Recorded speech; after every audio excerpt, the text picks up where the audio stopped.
Jara Sutra.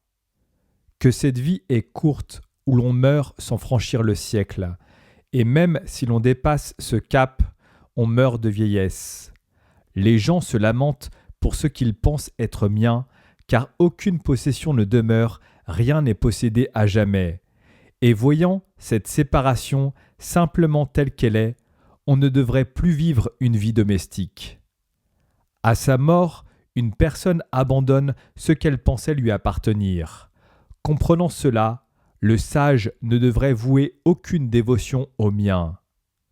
Quand un homme ne retrouve pas à son réveil ce qu'il a vu en rêve, de même ne voit-il plus, quand leur vie s'achève, les êtres qui lui étaient chers. Quand on les voit, qu'on les entend, on donne aux gens tel ou tel nom, mais seul subsiste le nom pour les désigner lorsqu'ils sont morts. Le chagrin, les lamentations et l'égoïsme ne sont pas apaisés pour qui s'accroche au mien. C'est pourquoi les sages, abandonnant toute possession, ayant trouvé ce qui ne change pas, s'en vont droit devant eux. Un moine vivant retiré, jouissant d'un abri isolé, tel est l'endroit qui lui convient, dit-on, à lui qui, où qu'il demeure, ne voudrait pas développer le soi.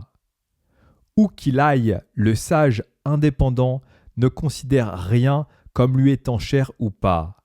Sur lui, la tristesse et l'égoïsme coulent comme l'eau sur un lotus blanc. Pas plus que ne s'attache une goutte d'eau à une feuille de lotus ou l'eau sur un lys rouge, le sage ne s'attache pas à ce qui est vu, entendu ou ressenti. Car, purifié, il ne conçoit rien qui soit lié à ce qui est vu, entendu ou ressenti. D'aucune autre manière, il ne souhaite la pureté, car toute forme de passion le laisse indifférent.